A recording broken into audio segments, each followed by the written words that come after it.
Throw your motherfucking hand. Get 'em high. Bro, we should have came up since it's a new season. We should have came up with a new intro. I didn't even think of that until like I played it and I was like, oh dang, that's low key like last season's intro. I mean, it's never too late, bro. You go ahead and cancel out real quick. What's up, everybody, man? It's the 1 a.m. podcast. We back in it. You know, if you watched the stream last night on my channel, my personal channel, then you know that, hey, boy, I got a bit of a Jordan flu game going on, man. Hey, Mo know what's going on. That hey, Jelani, I got a case of P&I, bro. You know what I'm saying? So, yeah, but P&I. Yeah, man, I'm not 15 anymore, bro. Like my body, you know what I mean, I can't be moving and you know living like I'm 15 anymore, man. You know what I'm saying? You was outside? No, not necessarily. I was inside, and that was the problem. Gotcha. Okay. Nah, I feel you. Yeah, man. Now, you know what I was thinking? Like our new theme song should be. What happened? You know that Christian Rock that I'm crying out to hell before the hearts. That should be. For some reason, it just feels like that set the mood, right? Like just when the show opens. The one before this was Cardi, right? It was Cardi, and then we went to Kanye. Yeah. I guess we got to keep it going with like problematic artists. There you go. We're keeping the tradition alive. I mean, let's just go all out, bro, and then to do some R. Kelly. I was thinking that. I mean, yeah, we might as well just get the Pied Piper on there. I was at lunch because he coming to the boot next week. He coming to New Orleans, and then I was like, man, if I go, I was talking to my sports editor. I was like, if I go, then I can catch the last hour even if I work. And then the person with them was like, first of all, let's address the issue of you wanting to go to the concert. And I was like, I ain't gonna lie, like Ye top 3 all time for me. It's Michael Jackson, Ye, and Childish Gambino. She said, okay, now there's a problem with 2 of those. And I was like, hey man, at the end of the day, bro, Michael Jackson made Thriller and You Rock My World. And then, you know what I'm saying? Like, Ye made We Major, bro. Like, I can't act like that's not a good song anymore just because of what he said for a couple of weeks in 2021. Well, that was really, it was 2025, really, when he was. I feel like that's salute to the homie. Yeah, no, I feel like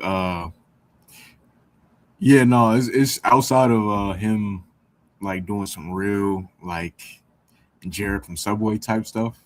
There's nothing really Ye could do that would like really, really make me 100% stop listening to him. Like at least his music before, I'm gonna say all the way up to like even a couple songs from Donda, like up to that point, like there's nothing you can really do that's gonna make me not listen. Head of my time. Sometimes he is out. Like, you want me to stop listening to that because he said something that offended, like, I mean, he offended black people too when he said slavery sound like a choice. But I mean, like, come on, bro. Like, we strive and told. Like, I feel like the people that say that, they never heard late registration. Right. A Candace Owens rebrand, I feel like it's not even like a full rebrand, but it's just because Charlie Kirk died, she's just so like against that side now. That, and it's like, but it's not even that she like super for the other side. It's just like, I don't rock with y'all because, as some people say, y'all deleted the love of my life, How does Candace Owens' husband feel about this entire thing? She married? Yes, bro, with kids.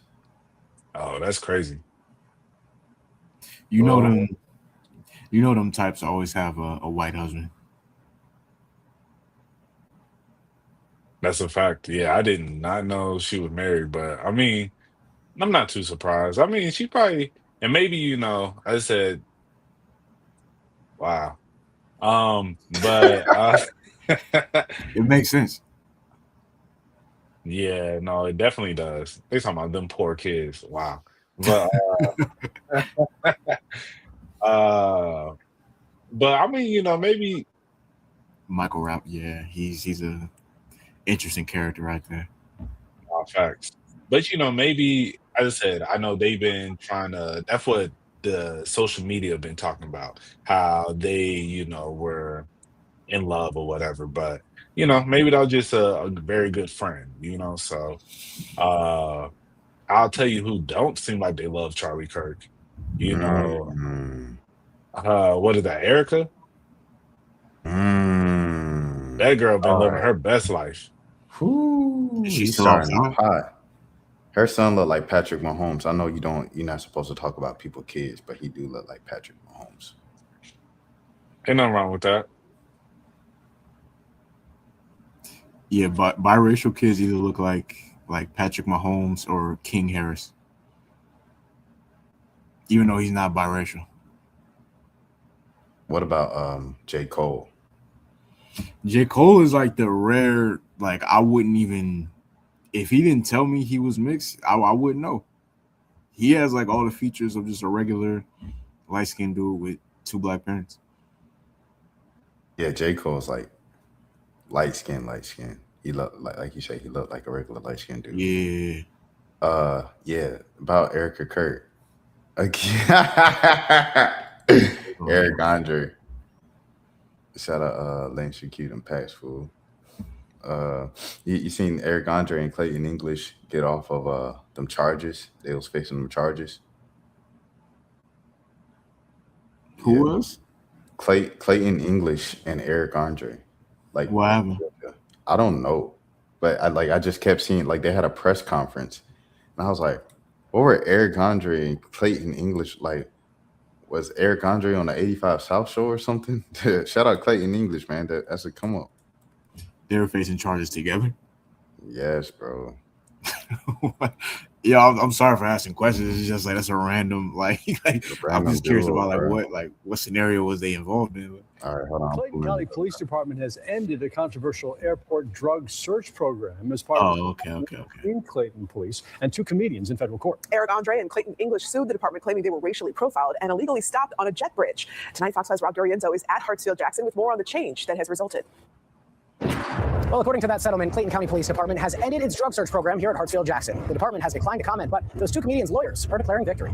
Clayton County has now confirmed that it has ended this predatory program. The long legal battle between Eric Andre, Clayton English, and Clayton County Police Department is now over. Back in 2022, the two entertainers said officers at the airport violated their rights when they singled them out while searching for drugs as they waited to board a plane. The experience was humiliating and dehumanizing. I felt cornered in that jet bridge and I felt the need to comply. They had done nothing wrong. There was no reason for police to target them. In the settlement, the department admitted no wrongdoing. It initially told us the interaction was completely voluntary. They can't do that unless there's cause. Atlanta-based trial attorney Tom Church says these stops were likely unconstitutional. While the purpose of the program was to fight drug trafficking, the lawsuit argues drugs were rarely found, people of color were primarily targeted, and the cash officers seized benefited the department. The fact that they are stopping this program comes after an 11th Circuit Court of Appeals opinion where they held that there's a plausible Fourth Amendment violation. The policing project at NYU School of Law represented Andre and Clayton. Its litigation director says as a result of this settlement, Clayton PD has agreed to new safeguards for its airport beat. Now, all Clayton County police officers operating in the airport are going to have to wear body-worn cameras, and they're going to receive training on the constitutional limits when they're interacting with people in the airport. They took my bag and they searched it. And part of the reason I'm here today is because this needs to stop. The comedian's lawyers declined to comment on exactly how much they received as a result of this settlement, but according to county records, they paid out $30,000, $15,000 to each of them. That's crazy. Okay, so that's a little bit more like that makes more sense. When you said that, I'm thinking they caught like I don't know if they got like a fight at a comedy show or something like that.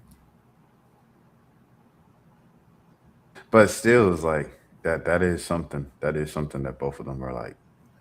It is two kind of like comedians on different sides of the spectrum.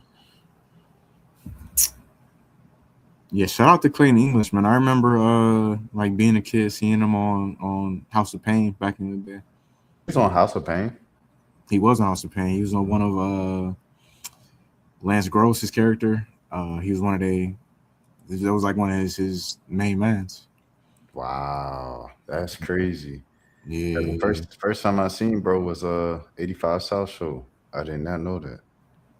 Yeah, he been in the city for a little minute. I mean, is he from here? I don't know. It seemed like he is. Yeah, he was. There you go. He was on House of Pain. Let me see. Yo, why do I know stuff like this? Like, why do I have this knowledge? Like, he from Florida. He from Florida.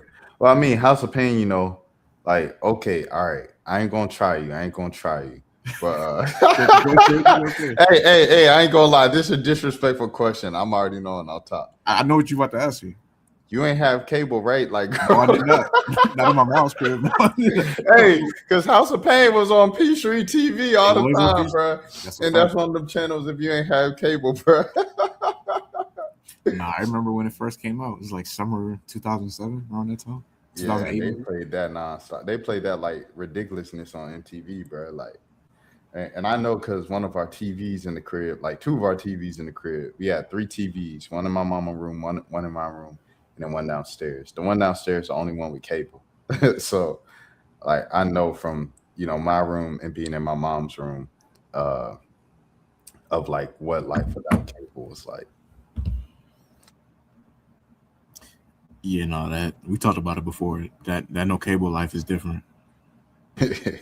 Bro, that no cable life. The main time I did that was when I was with my my grandparents, and bro, I used to just watch the most random stuff like every day. And it's like in the morning we will watch like Arthur and you know read between the lines stuff like that. But then at night when I'll go into bed, like I'll just in my room watch like random DVDs that I had, and it's like to this day I'm like, why did I have these DVDs? Like I had 8 Crazy Nights by Adam Sandler. Classic. Yeah, I love that movie. But like bro, at one point I could sing every song word for word on that movie.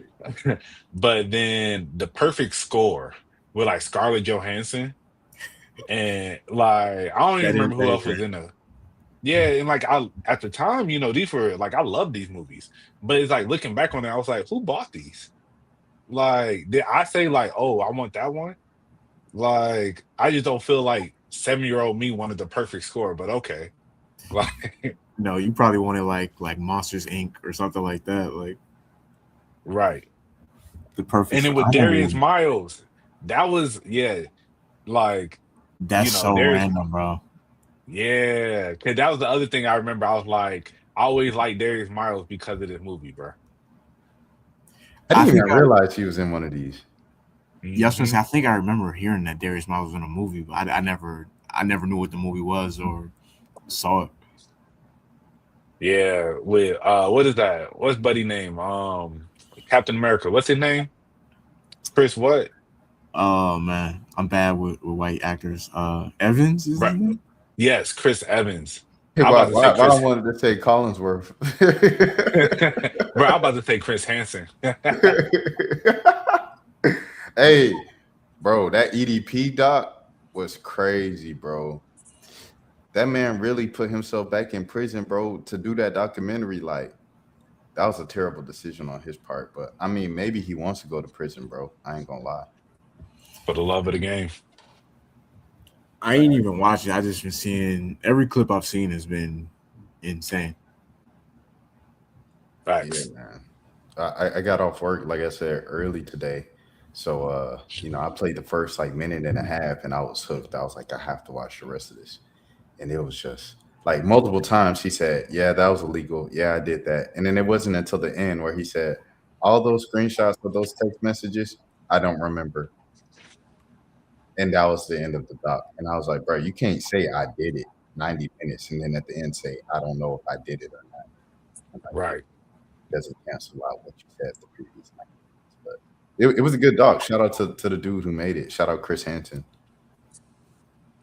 Yeah. Chris Hansen's the one who did the interview? He has it's a segment where Chris Hansen sits down and interviews him in the documentary. Wow, that's crazy.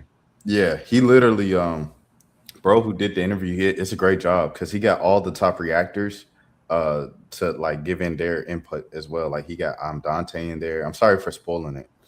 You know, Charlie, you know, the long hair dude that be reacting to stuff, like Penguin XO or something like that on YouTube. He got him in there. Yeah, I know you're talking about. Mhm. Yeah, he got all the top reactors on YouTube like commenting on EDP and stuff like that. So he did a great job for sure. Nah, that's But, what's up. but yeah, this man, what do y'all want to say about Hayden Panettiere, bro? Hey, RP to a GOAT, man. I was gonna say rest in peace to a legend. You know, she been in a lot of. I mean, I think I like remember the Titans. I used to watch Heroes back in the day, like when it first came out, like the first couple seasons. I used to be tapped in. Yeah, man, that was sad. That was sad. She always, I ain't gonna like sexualize a woman after her death at all, but like she was definitely like somebody I had a crush on at one point for sure. Like when I was like a teenager around that time. But outside of just the looks, obviously, like very talented. It's just sad. Like 36 is now that we in our 30s, is like it makes you realize how young like that age is. Like 36 is really like I'm talking to a 35-year-old right now. Like 36 is that she's still like relatively in the prime of your life at that point. So yeah, no, it's just sad. It's way too young. Yeah. Now, it's crazy. Like, I've seen her in a lot of stuff over the years, of course, but as you said, Heroes was the thing that just really made me like a super fan of hers. Um, yeah, it's super unfortunate. As you said, 36 is like super young. It's kind of weird. I didn't know she was that close to aging with us. I I guess, didn't. some My bad. I didn't mean to cut you off. no, you good. No, I was thinking, I was like, man, I guess, 36 is still relatively young, and I think with all the movies she was doing since she started so young, it felt like, oh, she got to be at least in like her 40s or whatever. But I was like, dang, man, 36 is like, I don't know, man. RP. But Nah, um, 100%, man. And I see the way that a lot of black people been moving, like Ebony Essence. I know, the internet has jumped on them and stuff like that, but like, y'all gotta stop with this. Oh, they was invited to the cookout. Like, Essence said she got a seat at the cookout in heaven. Like, stop being so coonish, bro. Like, gosh, Lee, have some racial self-esteem, bro. Like, Casanet going up there on the stream talking about I braided my hair, but I can't go back to the dreads because with dreads, even though I like dreads, I don't get as many opportunities and braids look cleaner. Like, stop being so coonish, bro. Like, all y'all like, and that came from Kevin Hart. Kevin Hart was telling Kai to cut them dirty dreads and cut them dreads and da da da da. And he said you can't get no opportunities with that look at da da da da. Yo, Kevin Hart don't teach Kai Cenat. Like, I don't think that's good ways. That go to Stephen A. Smith. All y'all gotta stop cooning, bro. And yes, do y'all do some good things for black people and reach back and lift up the next generation of black kids? 100%. But there is and learn ingrained like white brainwash that we are raised with in our society that we have like kind of start to unlearn a little bit on the surface level in recent years, and prior generations might not be all the way caught up to that because of just how they, the societal norms for them going back to Tuskegee and the do-rags and the bonnets and stuff like that, that whole discussion and stuff. Like, bro, y'all just gotta stop cooning, bro. Like, it's certain things I agree. Like, black people, we should not be walking in public, you know what I'm saying, or on a bus or something like that with some speakers or our phone out like this, listening to, music with a bunch of cuss words in it, when there's kids on the bus or something like that. 100% we shouldn't be doing that. But like the little microaggressions of like how we look and how we naturally look, like free form is unacceptable. It look dirty, it look unkept and stuff like that's just all anti-blackness, bro. And we gotta unlearn a lot of that stuff, dog. that's a fact. But when I used to work at, I used to work for UPS, but I worked at the finance office. And I remember when I worked there, like, I was really good at my job. I did well there. But, I kind of during that time, I don't know if y'all remember, I used to have a fro. And the and one of the reasons I kept a fro was because I was like, I kind of told myself, I was like, you know what? I am going to work my way up this corporate ladder with this fro. And, and it's like, because I'm gonna just show that just being good at your job is all you need. And that's how I felt, And I feel like it's a possibility I could have, but at the time, well, I still don't. I didn't have a degree, so because of that, I got kind of held back from like certain opportunities. But I was like, I really that was kind of my mindset behind it because I feel like a lot of times they do. Having a fro, having dreads, not just having like a super clean cut look, it seems like they're not going to always look at you for opportunities. But I wanted to be like, bro, like I'm just so good at the job, y'all gonna rock with me regardless. And I think ultimately, as I said, they rocked with me, but I will say honestly though, I do get I think because of my look now, I do get a lot more opportunities. Like at just in some of the places that I've been. I think, regardless if you are good at your job in a lot of places, it doesn't really matter.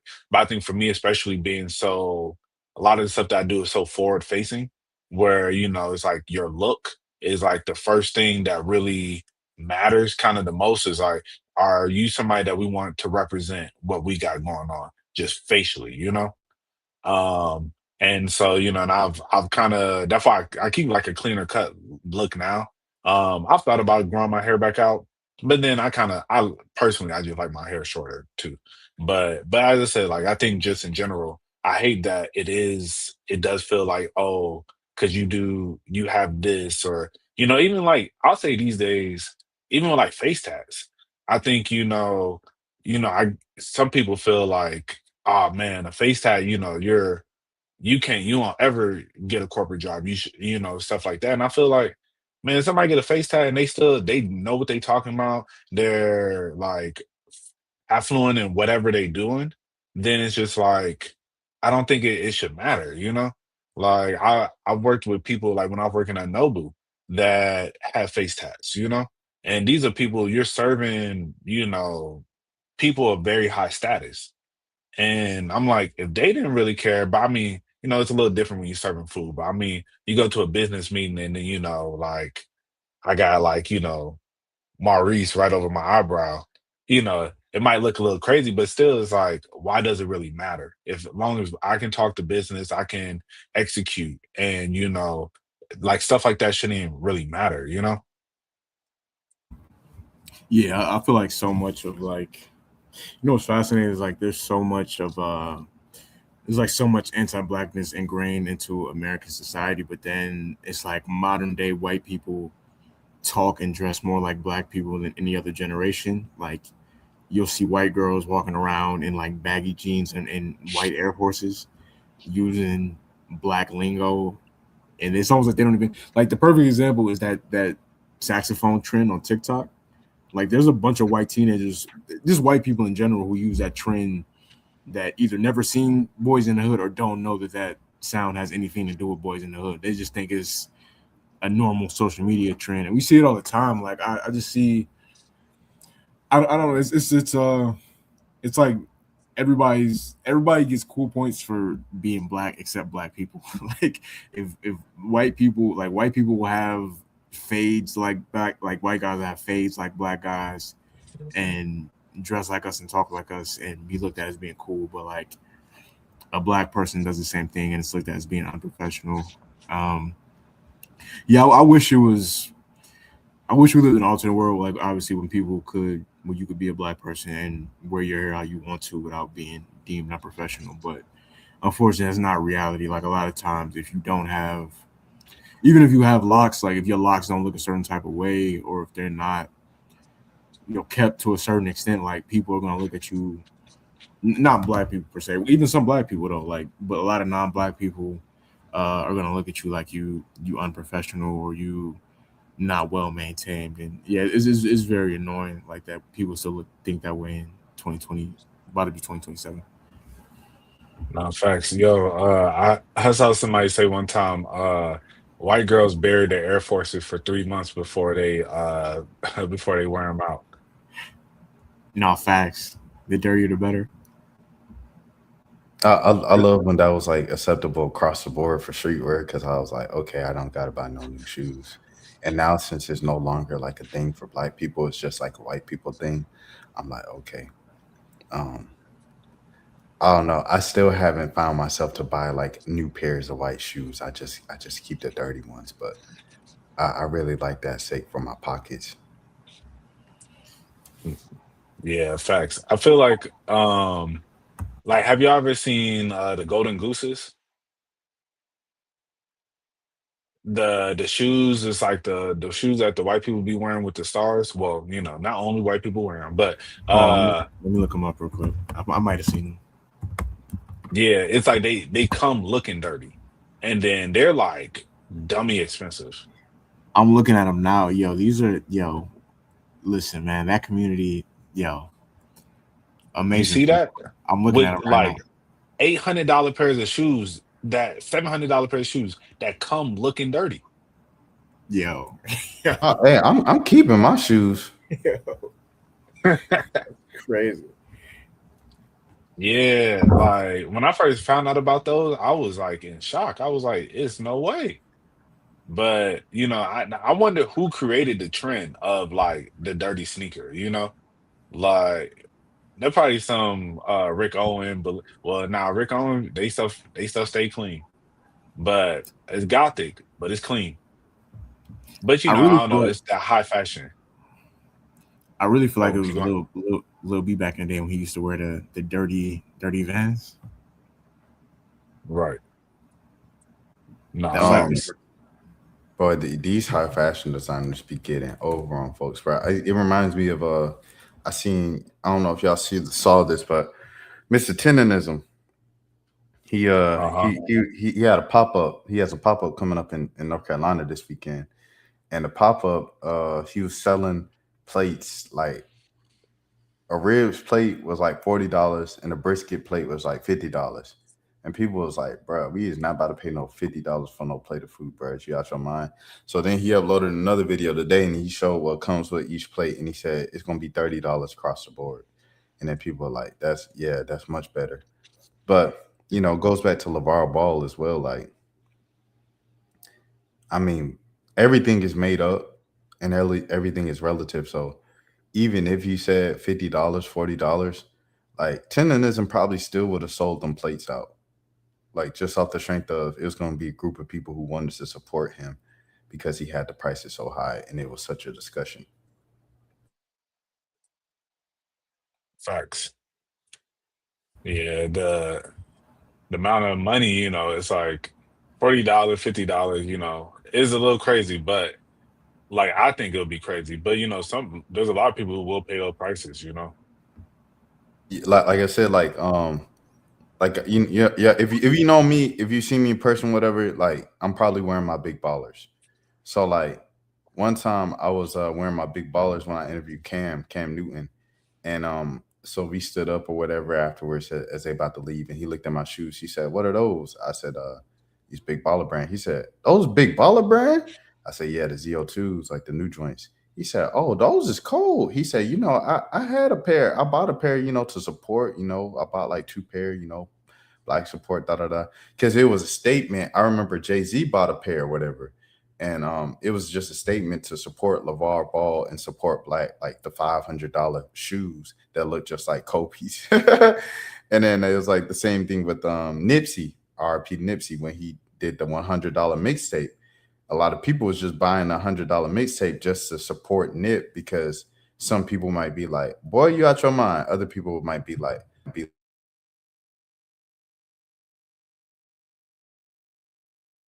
My fault, I had my thing.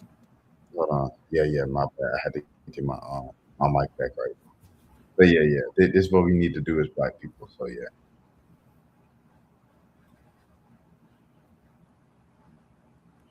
you on mute. Yeah, my bad. I always try to support any black, corporation that I can.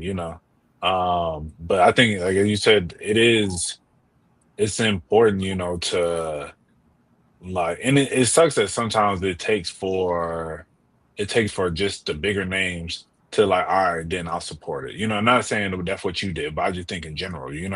Like that's why Jay-Z knew he had to like let me buy and let me support, because then it will entice people to do that. But sometimes just like, man, just support. But a lot of I hate one thing I don't like. I be hearing some people like black people, they feel like, and I get them to an extent where they feel like, black people always be doing like kind of in a sense like not necessarily janky business, but like it's kind of like y'all always trying to hit people over the head with pricing and this that, and it, or like the quality of like I guess like services or things of that nature. They feel like they don't try to do the best job for other black people, and uh they be feeling like, yeah, you don't be trying to do the best quality for other black people. So, I don't want to support and this and the other. And sometimes I'll just be like, man, I don't care regardless. Even if I have a bad experience with like a black person, it's like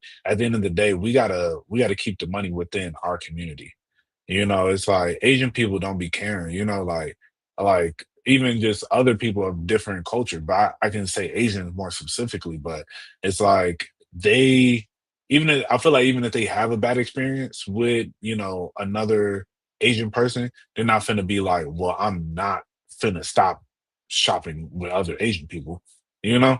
Like they're gonna continue to do that. And I hate when like I see people like with black people feel like, man, like, one thing, is like black people always be trying to, get over on, other black people, this, that, and the other. And it's like sometimes I feel like preconceived notions in their head already, where it's like maybe you had that one bad experience and now you're just looking at every experience that you're about to have with them as a possibility of being bad, Like you're nitpicking every little thing when you probably wouldn't. And it's like, to me, it feels like now you're doing the inverse of what you feel like they're doing. Like now you're just sitting here like, I'm only gonna shop with the white man because they ain't gonna do X, Y, and Z wrong or right because you're not looking for them to do anything wrong, you know?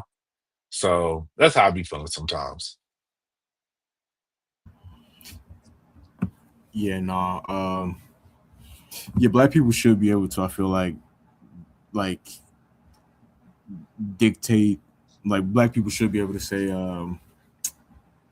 it's a slippery slope because like a lot of times if you're doing something independent, like you kind of have to charge a certain price to try to get your return on, as far as like what you do if you like a black business owner or whatever. But like that you also have to, I forget what the exact number is, but it's like a certain amount of years most businesses operate under a loss before they start turning a profit, like a certain amount, like at least 5 years or something like that. So I'm saying to say like a lot of, we talk about like the LeVar Balls or like the Nipsey when he was independent or like stuff like that, like you might have money like for the initial batch of sneakers or the initial, batch of music that you put out independent, but it's hard for a lot of black investors, not that many black people in general, not even just black people on earth that have enough money to just say like, all right, I'm gonna just do this 100% independent, and I'm gonna set my product up and market it how I want to market it. You know what I'm saying? So I definitely I agree that we have to, like, as much as possible, support our local black business owners and black independents and things like that as much as possible. You know what I'm saying? When we have the chance. Facts. People don't know this was a time, boy. I kind of wish it didn't happen though, because Lonzo, I do feel like unfortunately it did play a part in kind of hindering his career a little bit. But Melo learned from it though. Yeah, Melo said, give me that Puma contract. Shout out Melo, man. Shout out Liv as well. Liv, why am I drawing a blank? What's her name, Mo? Olivia Miles. Oh yeah. Yeah, I'm shouting out Minnesota, man. Shout out Olivia, Right. bro. Goggles. Shout out AE. Shout out A, of course. Believe that. Dope boy 95 AE's on. Okay. You can send them home. Right. Right. It's so funny. I was watching that video. It's just like, I guess because most superstars try to be so buttoned up, it's like watching him say the N word so many times. I'm like, is this right?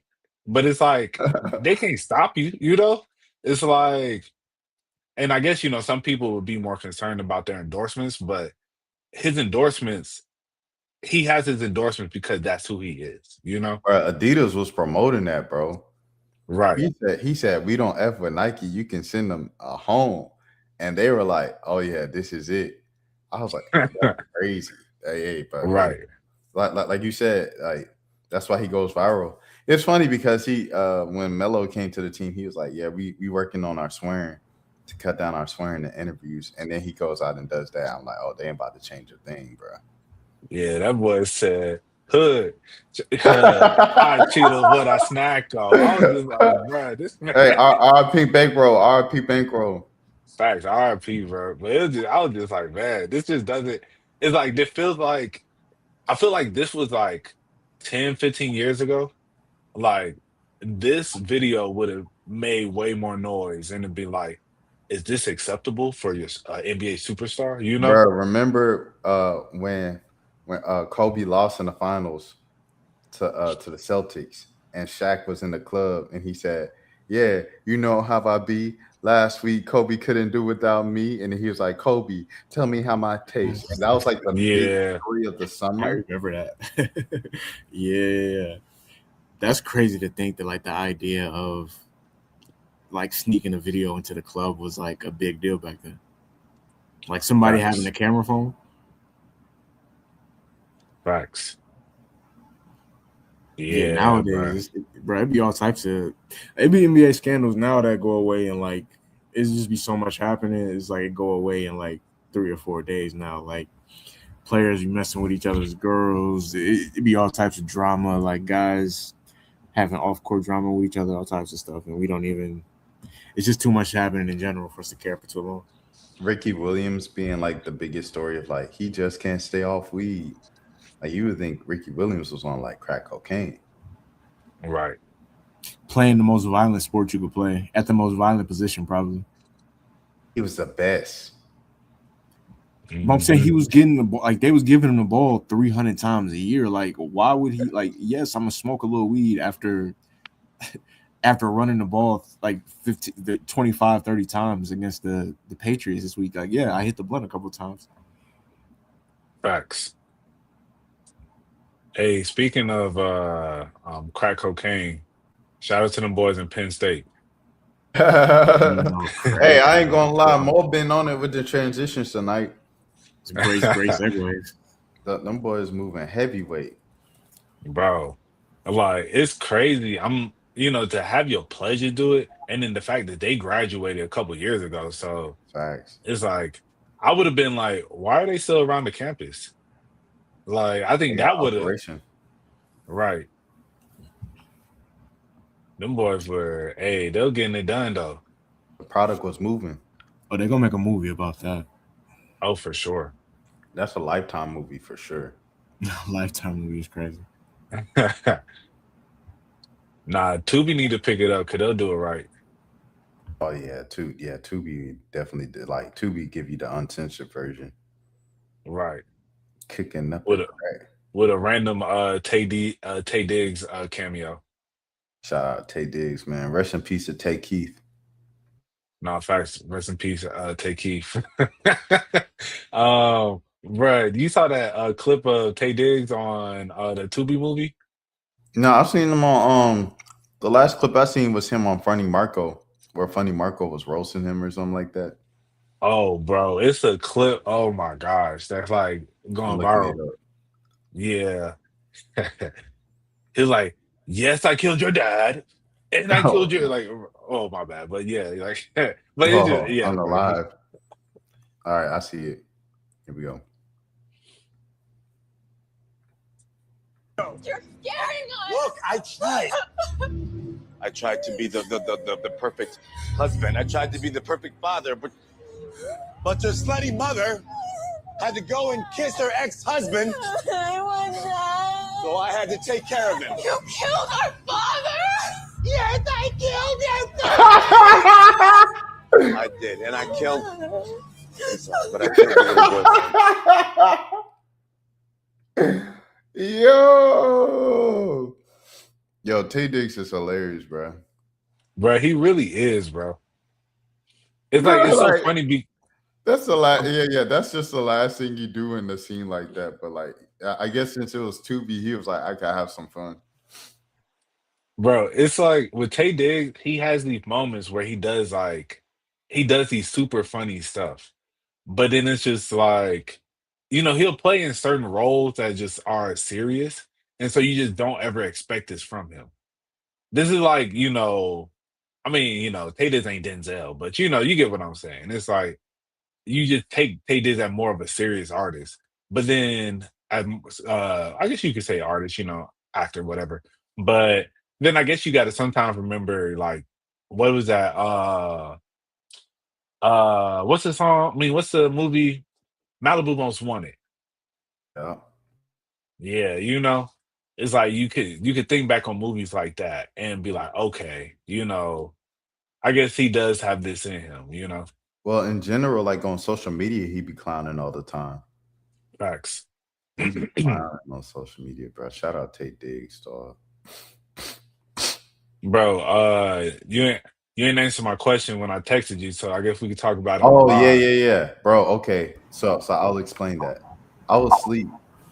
I was asleep, and I had alarm set up like right before we were supposed to start, so I could feel like Mhm. what I mean, at least good enough to do the pod. And I do. I feel good enough to do the pod. Glory to God. But yeah. Okay, all right. To answer the bring up the question for the public. So I said, who's a sicker person, EDP or peace, bro? Yeah. Um, EDP or Julian Newman's dad? You know what? It's two different types of sickness. Like EDP is he's definitely sicker, but Julian Newman's dad is he's definitely a special He type of sick. he's up there. I'm not gonna hold you, bro. Like he is up there. Watching the clips that I saw today, all of them were insane. Like just making jokes about your daughter doing stuff like videos and all the different stuff. It's just like, but the one that really got me was when he said to uh to Zach Levine's Zach Levine's sister. sister. Yeah, that was the craziest one, bro. Oh, see, I ain't Yeah. even know nothing about none. Bruh. I was just calling him sick because he been leading his son to believe he could be an NBA player. I didn't know anything about these videos. Oh, Oh bro. man, it gets bad, bro. Yeah, I'm Yeah. sorry. I had to step away and make a quick phone call because I apologize about that. No, you You good. good, bro. So Zach Levine's sister is in the streaming world because she was dating a streamer. That was kind of like her entry into I know. the Okay, she was with what's his name? T Banks. T Banks. Yeah, Okay, shout all out T right, Banks. I know that part.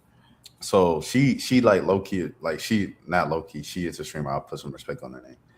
So Neon did a stream where he had Zach Levine's sister at the gym at the court, and then I guess since he did a stream with the whole Newman family, he had what's her name? Jaden. He had Jaden go Yeah. against Zach Levine's sister, and then so while they both on the court, right? The dad walks in the middle of the camera and goes, "This is a threesome everybody been waiting for." Yeah, that's kind of weird. Yeah, that's yeah. And then also in the stream, I believe, correct me if I'm wrong, Mo, I think he's the one who asked Neon, "Did you beat your John to my daughter's tape?" Yeah. Okay, so I get why you say that now. See, I thought it was just about him being Julian Newman's dad. Like, Nah, yeah. This him and Julian Newman, both of them, this situation, like I would say it was definitely unfortunate for Jaden. And the situation sucked for her, but then this has turned to a bad look for the entire family. Like I feel like Jaden doesn't even like because she's still trying to keep it somewhat normal. It's like because it's like this is still her dad, and she's like, bro, like you really doing this? Like you really just said that in some of these clips. Like, but she's being a good sport about it. But you could tell it still makes her a little uncomfortable. But Julian and his dad, after these clips, oh yeah. both of y'all, I don't know, man. Y'all weird. Just to even you, I don't know if you saw the lie detector test. There was like, did you watch your the video of your sister? And he was like, uh, but it was like, yeah, I haven't. Have you seen the videos of your sister? And he was like, nah. Like, and the lie detector test said no. Like, yes, you have. You have like seen the video, but lie detectors ain't 100%. But look at them clapping about, did you to my sister? Like, yo, Bro, that was my I daughter. haven't watched these clips myself, bro. So you want me to play them? Because I was planning on low key just ignoring this. It's some things that I just be ignoring. I'm like, bro, it don't need to be spoken on. Enough people seen it, and it's like, but since we here, bro, we might as well. Do you want me to play it, Jelani? I'll leave it up to you since you haven't seen it either.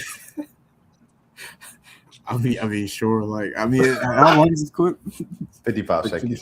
That's low key a long ass clip. Let me see if there's the other one, the lie detector one. On the internet, they say Jaden. Oh, this one was crazy. Yes. They say Jaden does. Oh my god. All right, bro. Yeah, that's she doesn't like this at all, bro. Yeah, you see, she's trying to be a good sport because it's like, this is my family. We're making money. Yeah. This is the most relevant the Newman family has been since I don't run it. And that was like 2018. LaMelo Ball's like an NBA veteran now. Like, that was way back in the day. Right. That's something nasty to be known for. Yeah, sweet. That's why I say, EDP is sick, but like, Buddy Dad is up there. Like, talking about the internet say my daughter is, bro. Like, bro. Hold on. Julian, did you see the video? No, I did not. Why would you ask? Yo, why would you ask that? You're supposed to let me ask that. You're gonna be on your ass. Oh my god, yo! I mean, he wanted to know, I guess. He said no. Realistically, no. Was it why did it sweat? Nah, bro. You gotta ban the whole family, bro.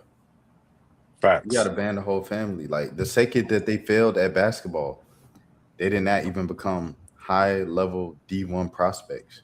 When the expectation for them on Good Morning America, when they were like 9 and 10, was to be in the NBA and the WNBA. Or they even had Jaden going to the NBA when she was 10. To this, the second they didn't make it to D1, and Julian Newman was airballing threes and scored 2 points in an NAIA game as a 23-year-old, it should have been over with for this family. You should have heard nothing else about them for the rest of time. This is terrible. Y'all see they beef with Club 520? Facts. I'm like, B-Hen is not the one you wanna mess with, bro. Like, it's certain people you just don't mess with them, bro. B-Hen is one of those people. I didn't even see what it was about. I just seen I was just randomly on TikTok and like a video popped up of him of B-Hen cussing out Julian Newman. I've never paid attention to him outside of that one, like the meme video when he's dribbling. But that's the most that I pay attention to Julian Newman. I don't run it. Facts. That's a long history. Do you know that clip, Jelani? I don't run it. Nah, which one is that?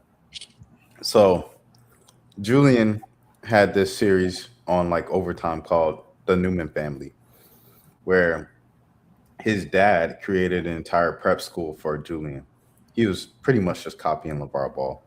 And he called it like, I forgot what the academy was called. Maybe like the Newman Academy or something like that. Or Prodigal. Like, it's not Prodigy Prep, because I think that's where Jalen Green played in high school. But anyways, he made up a prep school.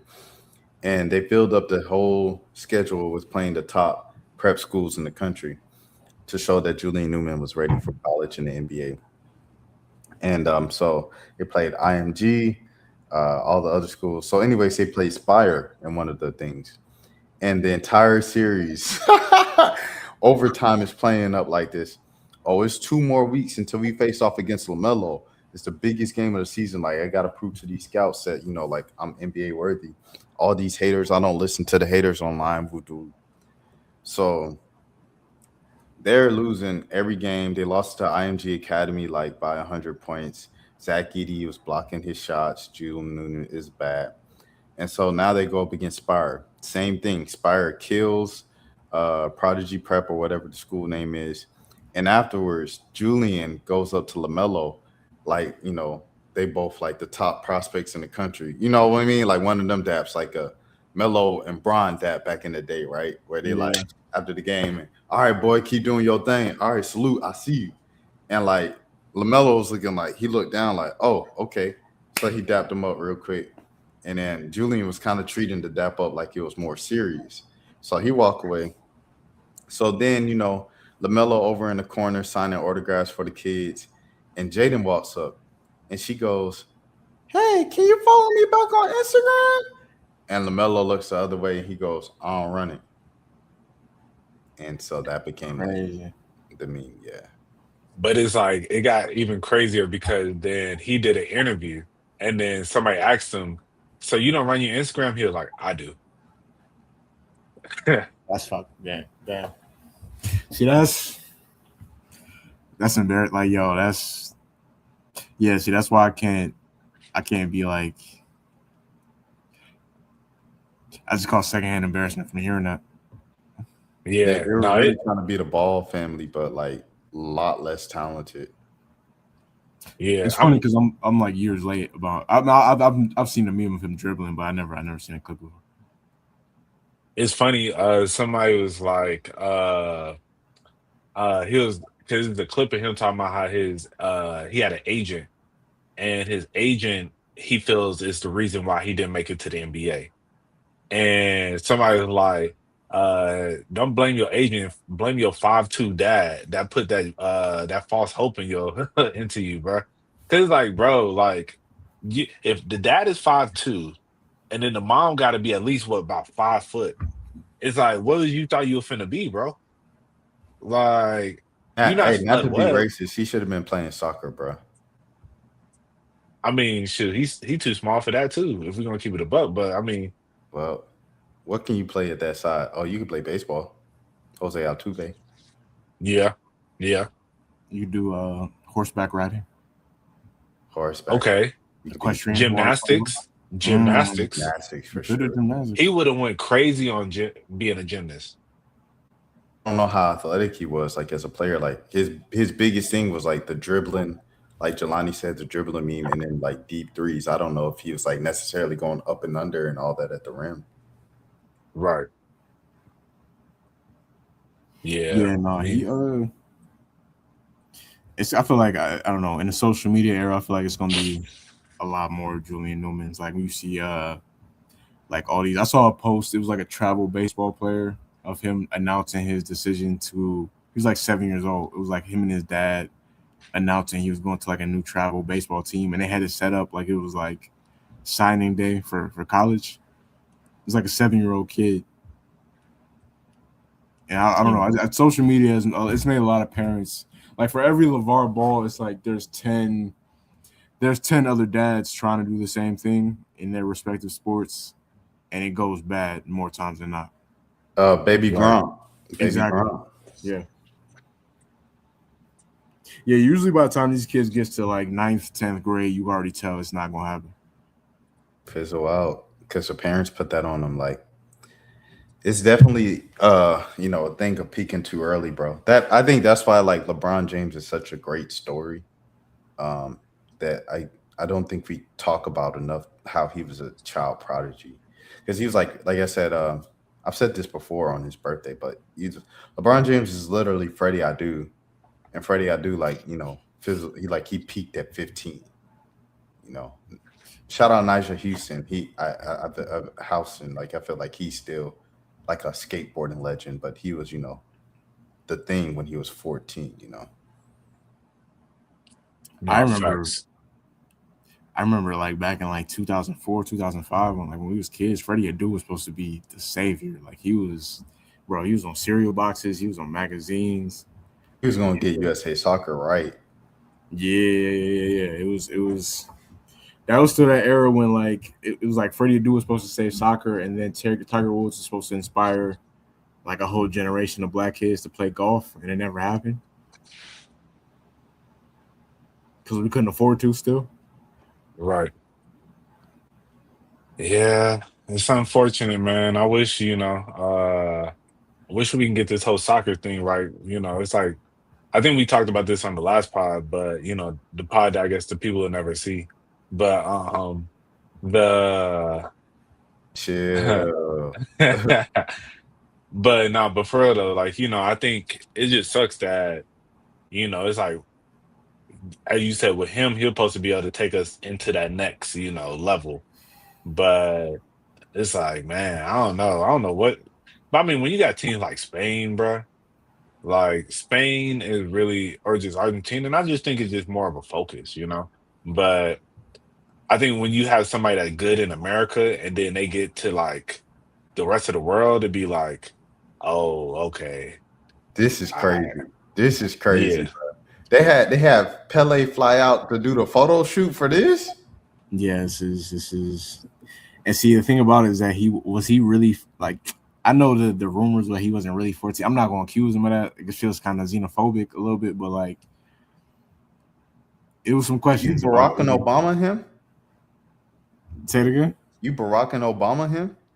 See, I don't want to do him like that. It do feel like a little. I don't want to question the African player about his age. It feels a little racist a little bit. But my boy American, bro. Shout out Freddie. No, I know he's American. Is he American? Oh, see, now I feel American. Okay, I feel bad, bro.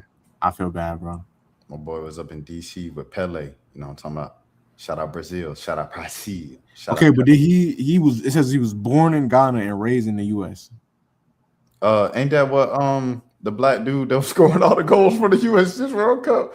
Ain't that his story? Like he was born in England, but like I'm just saying you said it like you say he was from DC, like he was like type like he was saying two.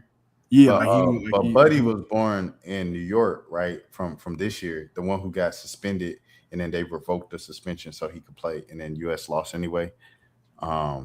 He was born in Brooklyn and then raised in England, and he's like representing the U.S. off the technicality he was born in Brooklyn. Okay, that still didn't help the U.S. Like it was exciting though for those 2 games in the World Cup though. But he was going crazy.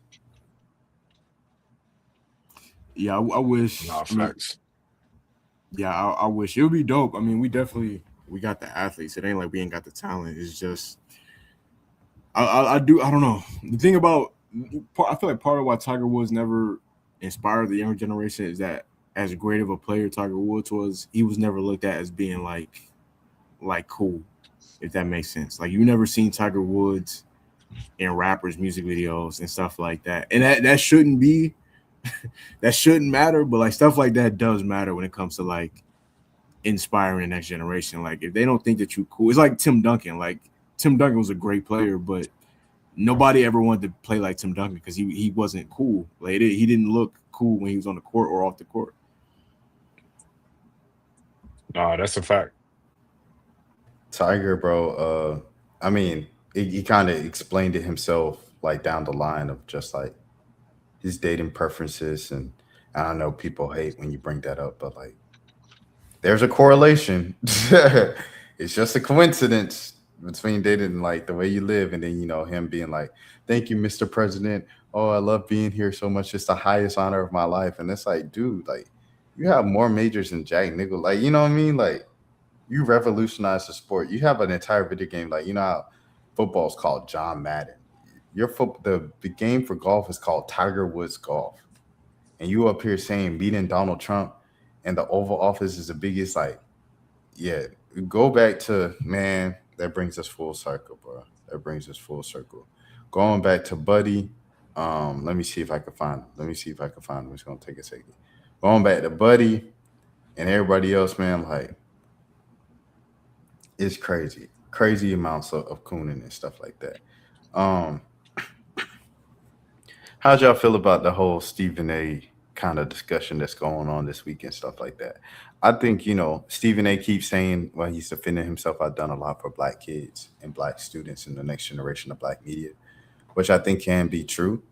I think it can also be true that, like you have said, kind of just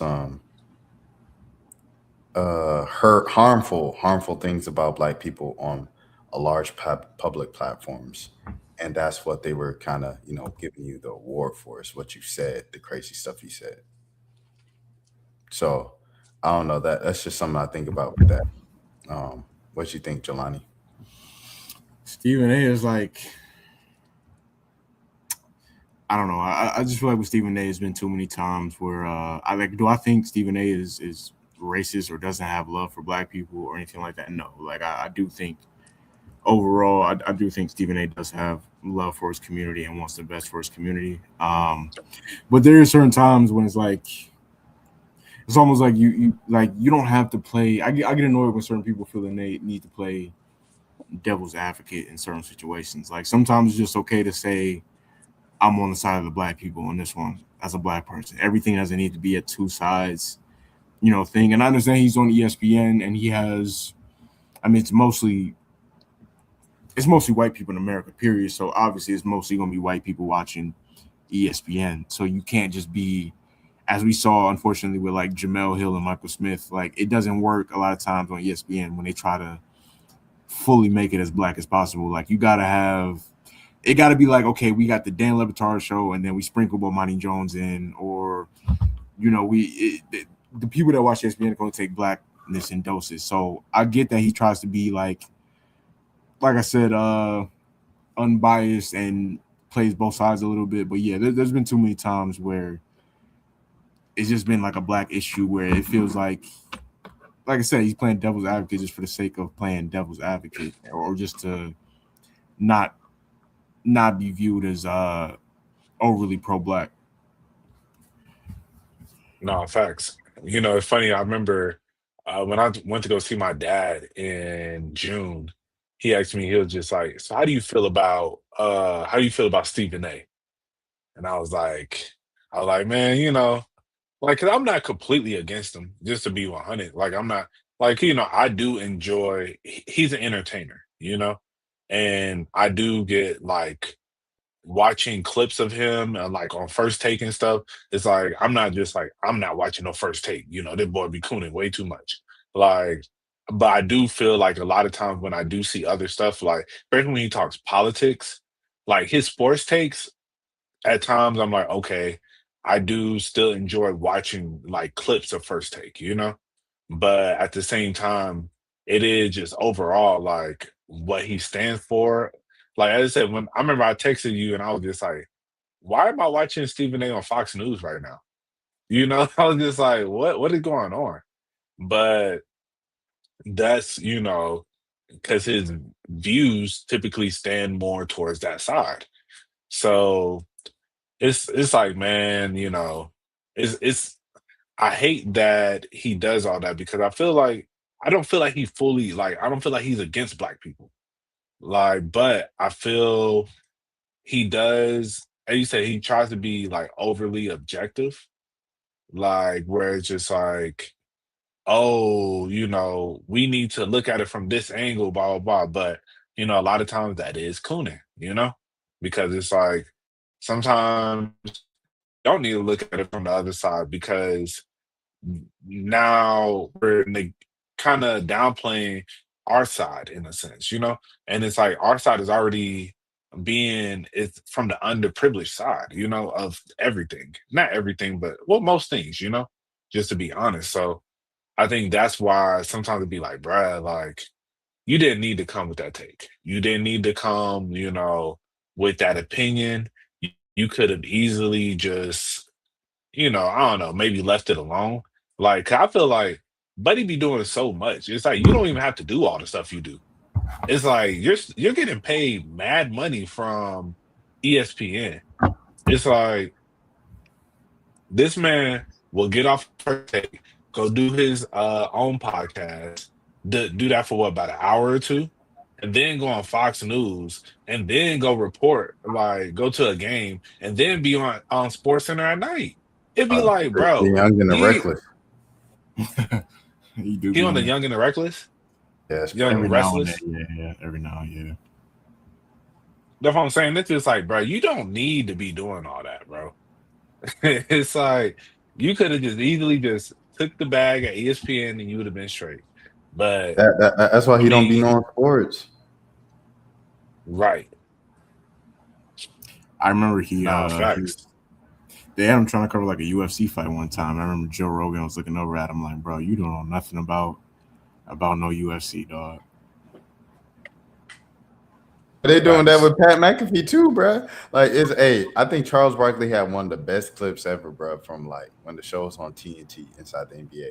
He said, I ain't going to ESPN. He said, they're going to have you on ESPN 1, ESPN 2, ESPN 3, ESPN Deportes, talking about Dota Decito, the Buenos Noches.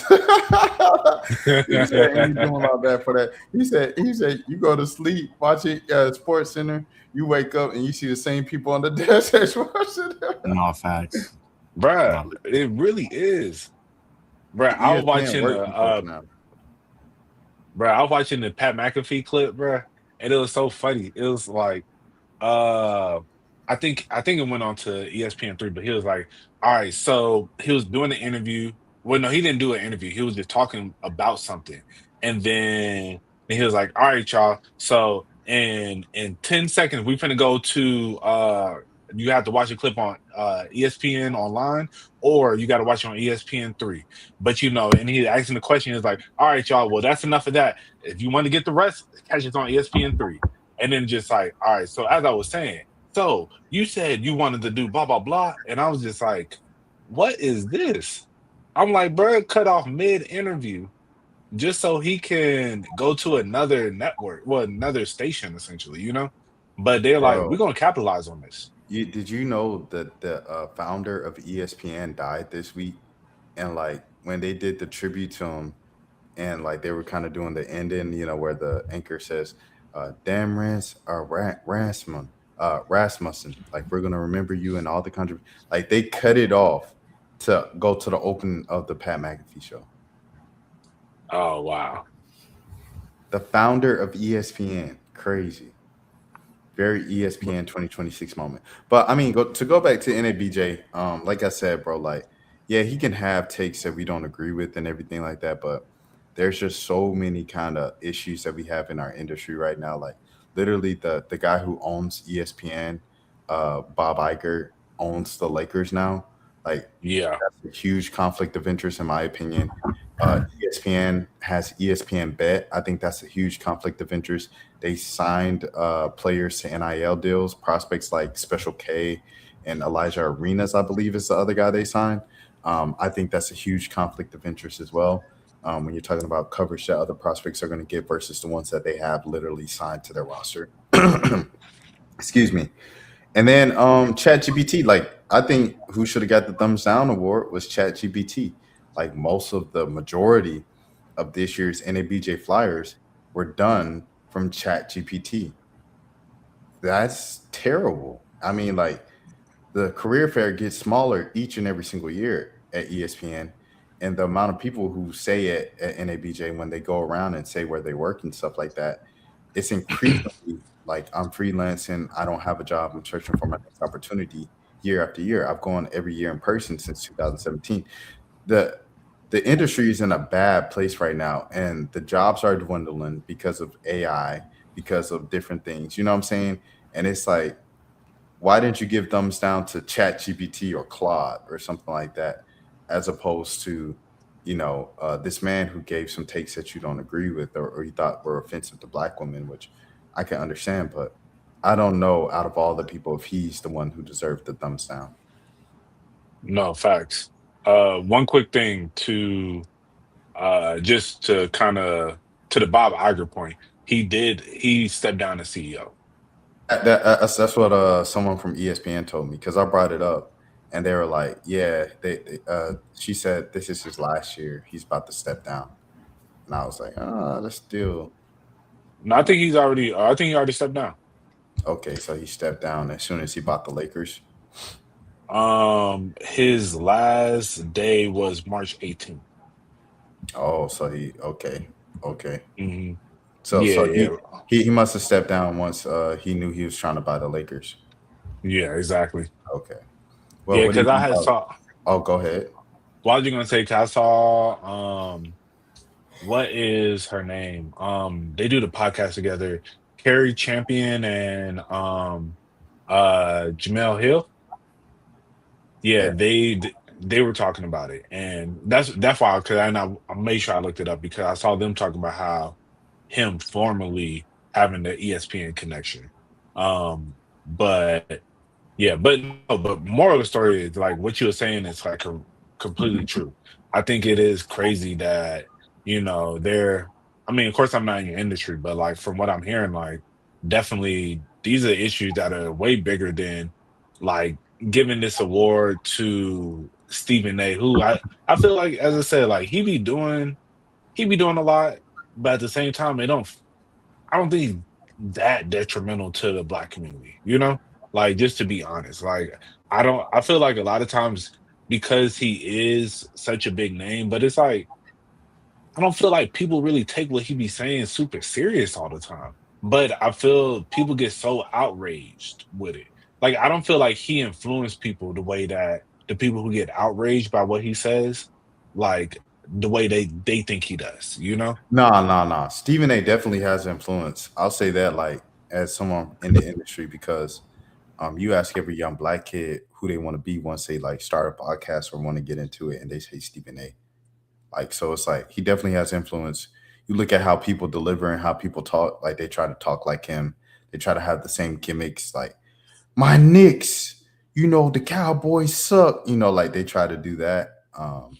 That's all him. So I mean, like he's definitely influential. So from a character standpoint and delivery standpoint, it's people definitely copying him. And I think that's why people get so mad with him because he has the largest platform probably out of all black journalists right now, I would say, or media personalities. It's like between him and Charlemagne, and it's been like that for like the last decade. So Charlemagne cleaned up his act a lot, but Stephen A. It looks like he's kind of going continuously down a more dramatic path as opposed to Charlemagne cleaning up his act and rebranding. The only thing I will say, did you see the thing with Ray Daniels No, and like I saw Ray Charlemagne? Daniels was beefing with Waymo or Wayno, but that's all I saw from Ray Daniels this past week. Okay, I didn't see the thing with Wayno, but I saw because Ray Daniels had came out and said that he said that Jay-Z has an album done and that he's looking for a partner to like partner with so that he can release it. And because he wants to make sure that the numbers look good. So that's what Ray Daniels was saying. But he was like, this is what I heard, you know. Yeah, exactly. Claiming the album done, blah, blah, blah. So Rock Nation replied and said fake news. And then what's his name? Charlemagne gave him Donkey of the Day. Right. And so Ray Daniels was just bruh,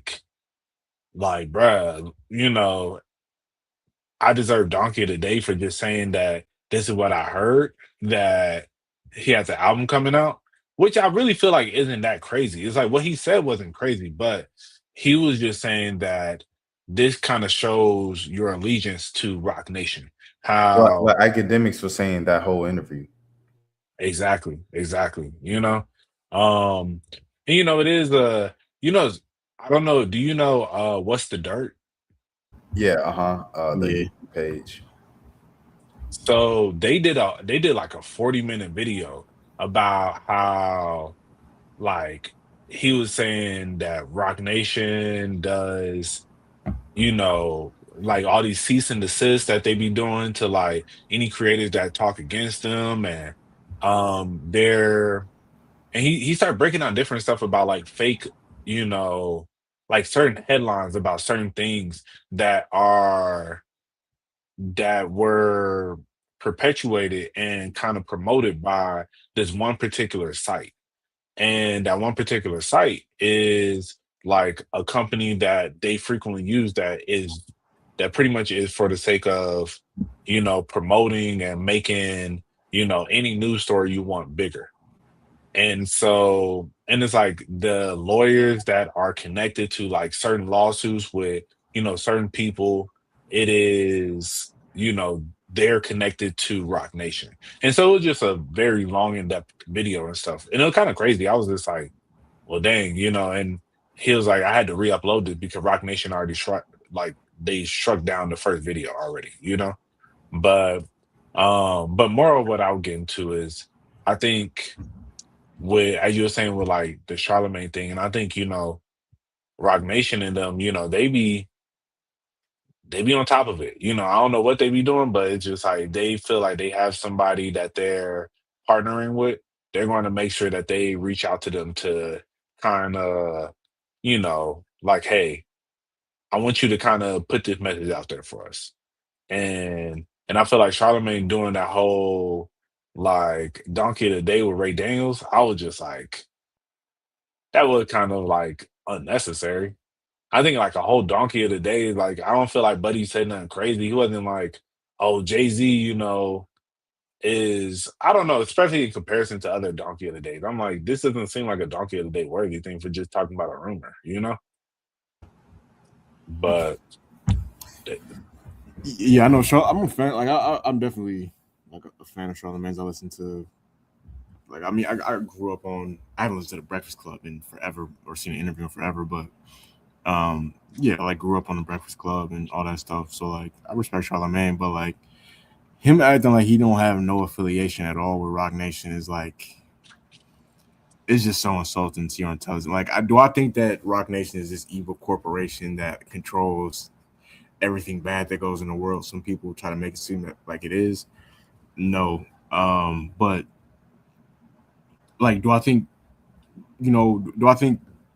people at Rock Nation are capable of pulling certain strings? And if it's somebody big enough that's beefing with Rock Nation, are they able to get them blackballed from certain opportunities? And I definitely think they're capable of that. I think they have done stuff like that before. Like, I don't think that that's a shocking thing to hear that a music label / entertainment company has blackballed somebody else in the entertainment industry. Like, that's this is like kind of a common thing. So like clearly I don't know, man. It's like I go back and forth between, I don't believe the vast majority of the conspiracy theories about Rock Nation, but at the same time, I also think it's kind of delusional to think that they've never done anything that they've been accused of before. No, facts. I think every like that's part of PR, right? To attempt to clean up your image and like make sure the most positive stories get the most publicity from your thing. Like, it's to protect your brand and protect the reputation. Um, and I think the more money you have, the kind of better job you can do with that. And I think Rock Nation just does a great job with PR. Um, yeah, I'll say it like that. But do I think it's good for media and media coverage? No, because it's like the people aren't getting the real stories of what's actually going on. And then when you don't get the real stories, the people can see the holes in the stories, and then that just leads to a bunch of speculation. And this is true for everything. I remember Kim Mulkey, Angel Reese's last year at LSU. That's kind of like the start of the whole Flage Angel Reese beef, where Angel was just away from the team for 2 weeks, and reporters kept asking Kim Mulkey about it, and she wouldn't answer it. So then, since she wouldn't answer it, people just started speculating why Angel Reese was off the team, and then Flage's mom went up on Twitter one day and said, like, your daughter, if she had her grades right, and people assumed that she was talking about Angel Reese. It was a whole big thing, and ever since then, Angel Reese and have had a weird relationship, front facing in the public. So it's just, I don't know, man. It's a lot going on. It's really weird to me. And I think the best PR is really to just face the music and tell the people the truth. Because once you tell the people the truth, there's no holes, there's nothing to hide. And, you can go from there. Like, Jay-Z getting his lawyers to say, like, he was never cool with Puff. That was just a public relationship, and they just took pictures at parties, and they happen to be at the same parties all the time because they worked in the same industry. It's like, I'd much rather you say, even though they were friends, Jay-Z did none of the stuff that Puff was doing, as opposed to saying he was never friends with him. Like, because now we know you're lying. Like, we all have eyes. So yeah. Facts. Yeah, that was crazy. y'all know Jay is my favorite rap. Like Jay, Ye, those are my two favorite rappers. But yeah, he looked nuts saying that when he was like, "Yo, me and Puff was never." I don't think they was besties or nothing like that. Like he wasn't as close with him as he is like Ty or like his inner circle or anything like that. But like there's like years worth of pictures of them hanging out, being at like in bars.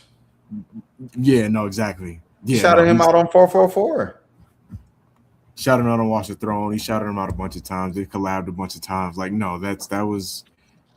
I don't think they was close friends, but that definitely was his friend at one point. Like, you know, it's a bunch of pictures of him at the Rock Nation, bro. Like, come on, bro. Like, that was the homie at one point, dog. Like, facts.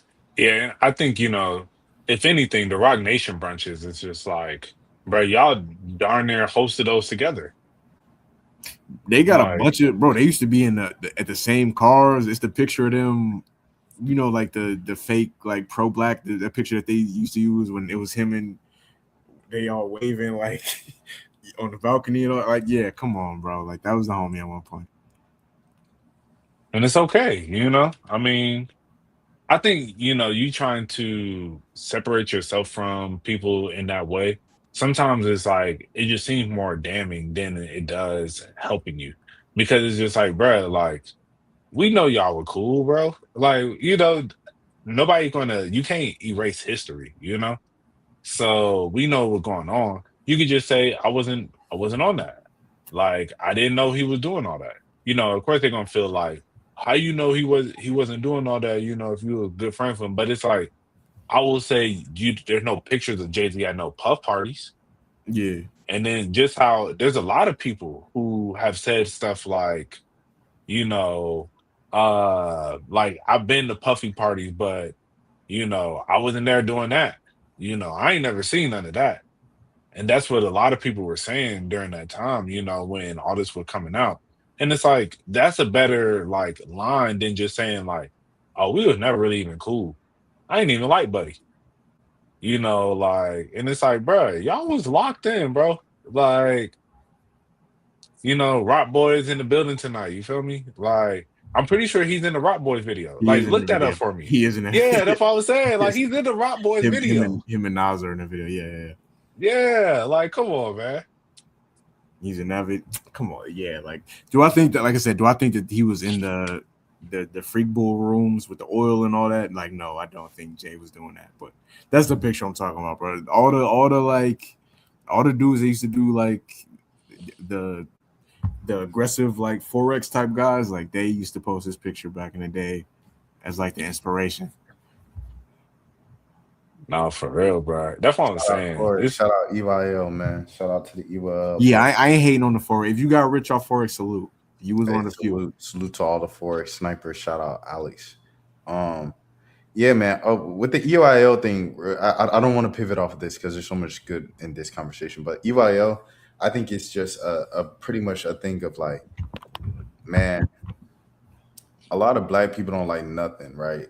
And it's not just black people. It's white people, Hispanics, a lot of everybody, you know what I'm saying? And a lot of people have been critical of everything from the beginning of mankind and stuff like that. I think it's just broadcasted more with social media. So like everybody can voice their displeasure and stuff and things. So people are expressing their displeasure and InvestFest and EYL, like now they go, you get frustrated. You get frustrated with that stuff. He isn't out of prison yet, Flip. Shout out Flip. It's been a minute. He got out yesterday. You ain't see? Ain't no boy. Stop playing with me, boy. Puff had that. He got that white beard, man. He got the white beard on the yard, man. Nah, facts. But go ahead. Oh, my bad. Okay, now finish what you're gonna say. Now I have something else to say. Well, yeah, I was just gonna say, but EYL, like people complaining all the time. Like it's very frustrating to be on the receiving end of just like endless complaints and stuff like that. And it's like people complain, so you change this. People complain, so you change this. And now they find something new to complain. And when like you get to the point of like, man, y'all gonna complain regardless. It's very easy to feel like forget black people altogether. And I think that's just what bro said in the moment. And that's why he said we could do without the black community. I don't think he genuinely meant that. I think it's like a moment of like fighting with your family and your cousins. You say something in a moment that you didn't really mean. And that's what I thought what it was. So shout out to EYL. No, facts. Yo, y'all seen Lil Durk most recent mugshot? No. Yo, yeah, look it up real quick.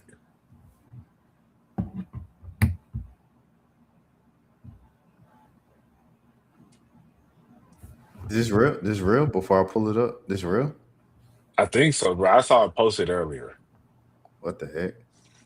No, wait. Oh no, that's February 19th. But still.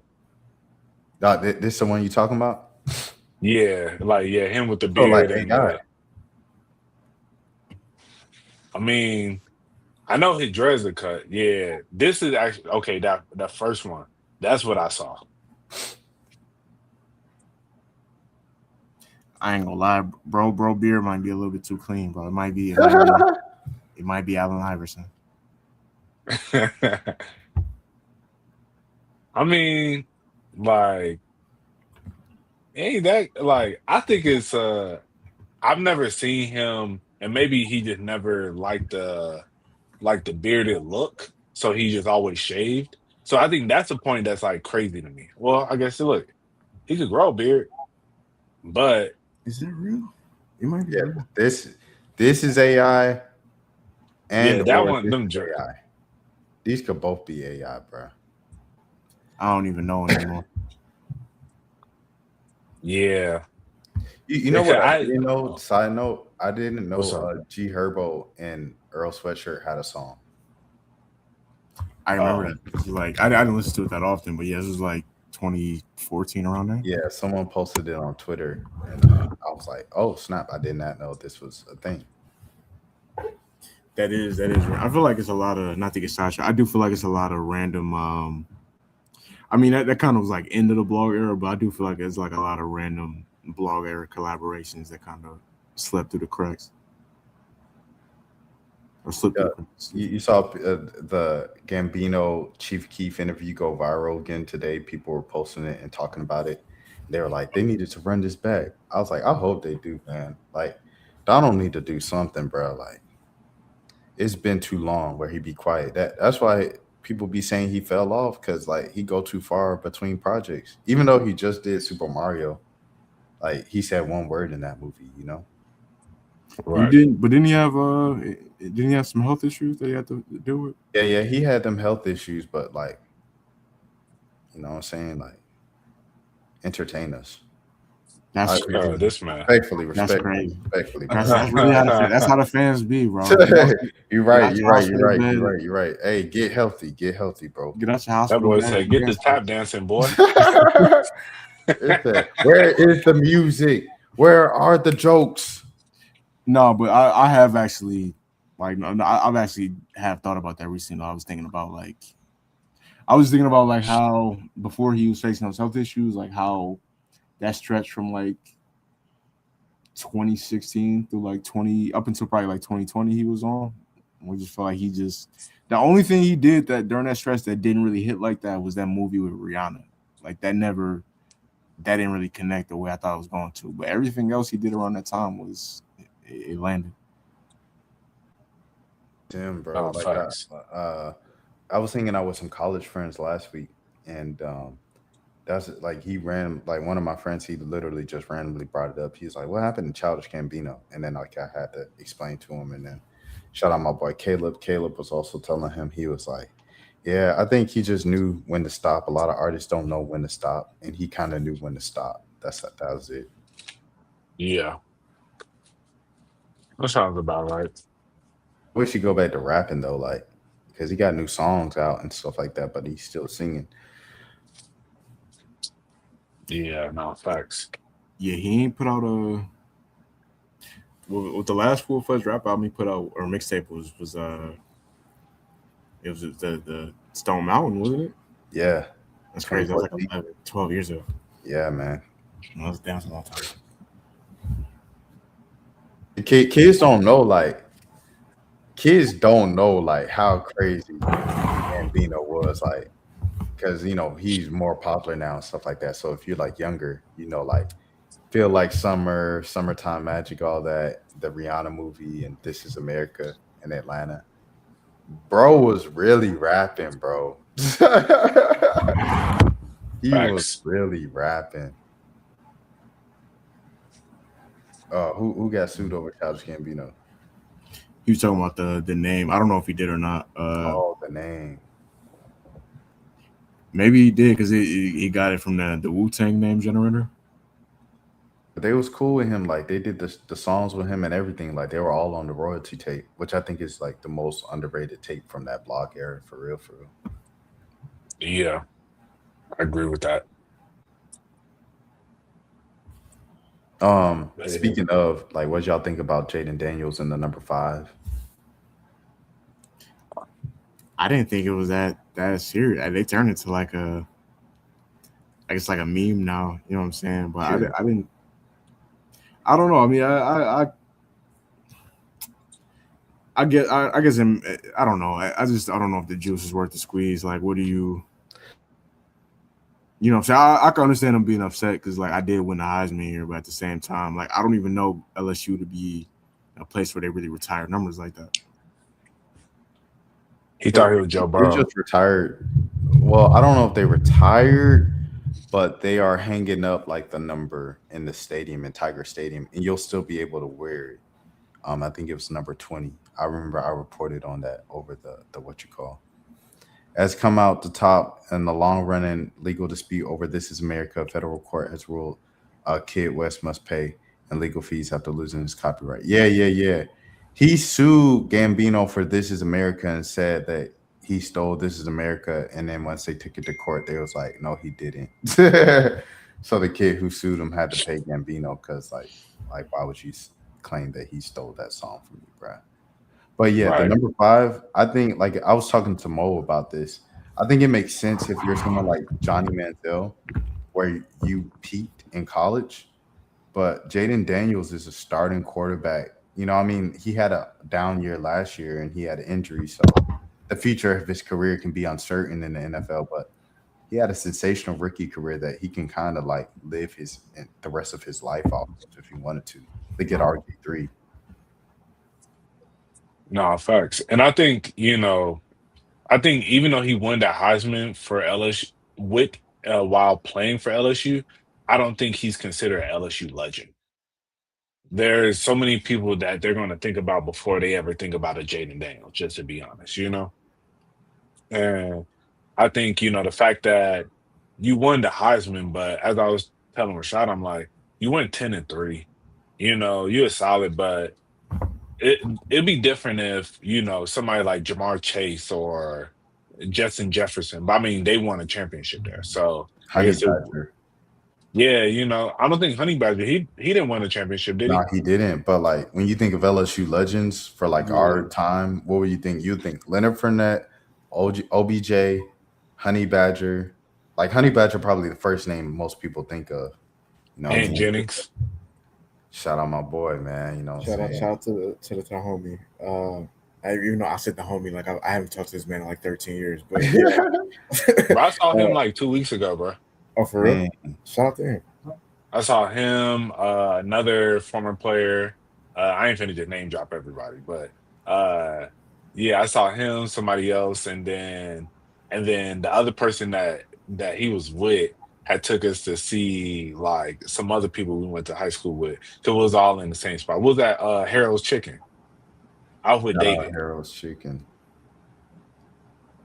Oh, yeah. But more of the story is yes, like all those names are going to come up before you think of Jaden Daniels. Just to be honest, as I said, you won that Heisman there, like that's dope. But LSU fans aren't like they're not too pressed about no like you winning the Heisman, bro. It's like you couldn't lead us to a championship. Like he didn't even play. I don't even think he played in that bowl game that year, bro. Like you took him to a SEC championship in the year before. So okay, I'm pretty sure you lost. And then it's like you get the next following year. I said I don't think they qualify for the SEC championship. And then y'all played. I was looking it up, and they said that Nussmeier was the quarterback for that game in their bowl game. So I don't know if he was hurt or Like I don't know exactly. I don't remember what was going on during that, but it's just like especially if you wasn't hurt and you just decided to sit out and you want them to never play your number again. Oh boy, you wildin'. Because I don't remember him getting hurt, and maybe like I said, like if y'all can refresh my memory, but I don't remember him getting hurt like prior to like the game. And I feel like it might have been one of those things where, players be like, well, I did everything I needed to at this school. Like I'm finna get ready for the draft. Yeah, nah. I mean, y'all pretty much summed it up. Like he had obviously you had a great season to win the Heisman, but it's like it's levels to like the legends at LSU. Like it's if they got players wearing number 9 for Joe Burrow, if they still got players wearing number 9, then Yeah, yeah. my do bad. Yeah, Real quick. like He opted. I just looked at it. Yeah, he opted for the draft. It's just like, bro, you're not no. It's like that's to me, especially like if I'm an LSU fan and then I hear that you opted for the draft instead of playing in the last game and you want us to just hold you in the super high regard, bro. Like you gave up on the team. That's literally giving up on the team. It's like I understand you feel like I need to prepare, I need to make sure I'm healthy, blah blah blah. This game doesn't really mean nothing, but it's like, bro, you are like, come on now. It's like you got to see it through. yeah, like I said, LSU is retiring like I think the number 7 this year, but players can still wear number 7, and the only number that LSU truly retired is like the number 20. So yeah, every other number you can still wear at LSU, and yeah. Yeah. But I don't know. I mean, I think, it's definitely one of those things where his mom probably played a bigger role in this. Like, but I don't know. I don't know exactly. And I think this was just a bad PR move on his end, honestly. He What should do you think? have. To that point, Mo, what do you think about the whole LeVar Ball podcast situation with that clip where he brought on the fathers and he was talking about it? Because a lot of people bring up Jaden Daniels with that as well. Because like they'll see his dad and they're like, "Oh, he has a dad." I mean, I don't know too much about. I've never really thought about it. I've never looked too much into it about how, they talk about how. I mean, those mainly talking about NBA, but professional sports in general doesn't like to promote black dads. I'll say in Tiger Woods' case, they did. Like everybody knew Tiger Woods' dad and everything. That was kind of like a big thing, part of his storyline. But yeah, I've never really thought too much about it. I've never really, so I don't know. But I mean, I get what they're saying because I guess once you really think about it, you don't really think about the dads. I think with Kyrie, I mean, because did he grow up with his mom or it was just His his mom dad? passed away when he was young. Yeah, exactly. So I'm like, I know with Kyrie, his dad is a big story in his life. So those are the only people that I can really just like, I mean, I guess John Wimby. Morant. John Morant.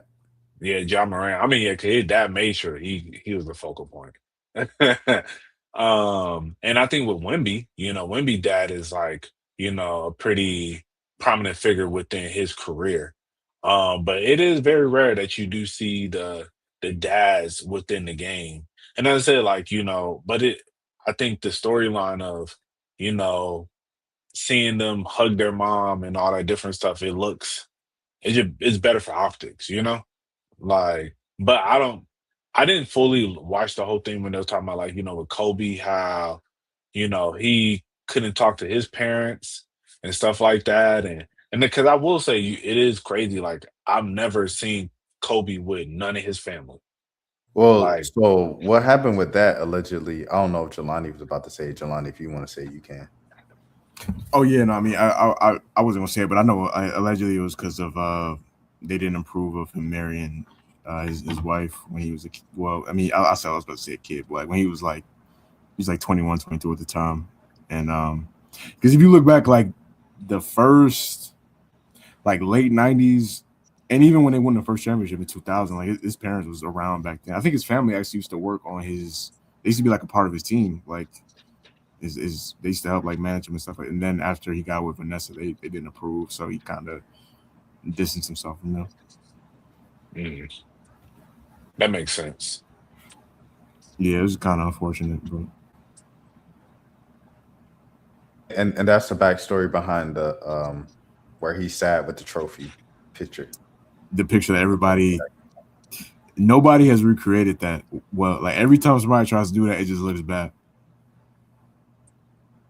Yeah, man. Yeah, no facts. But yeah. All right, y'all.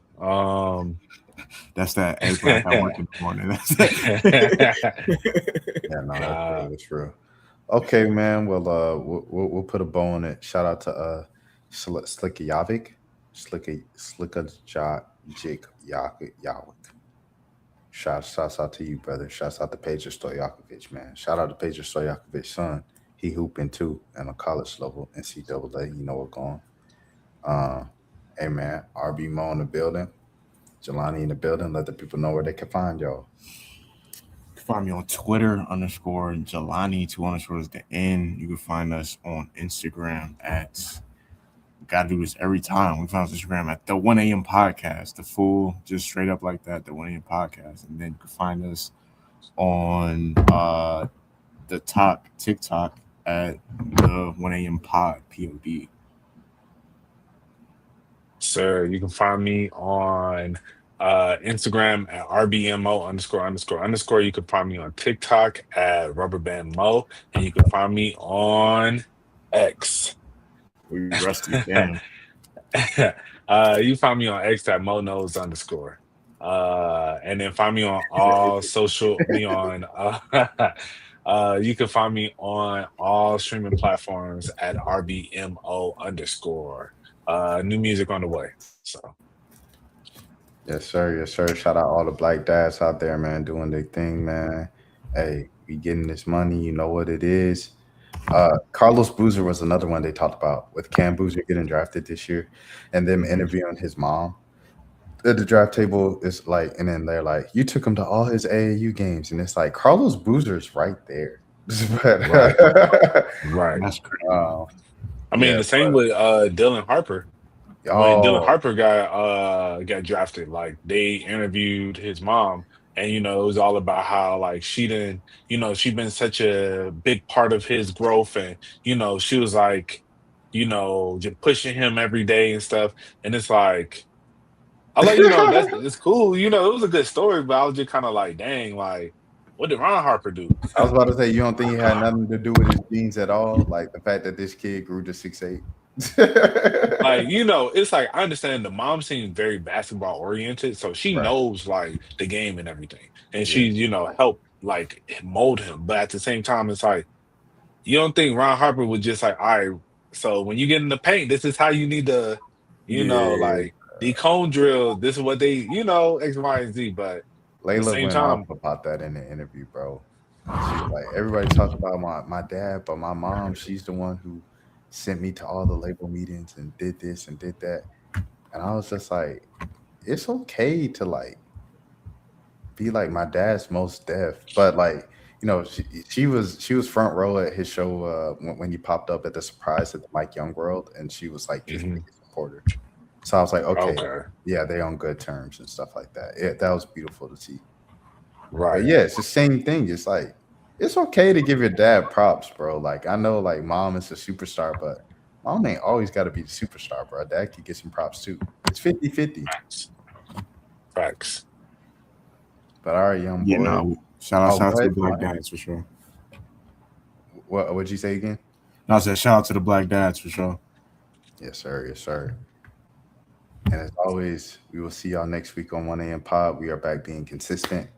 Until next time, we are out. Throw your motherfucking hands. Get 'em high.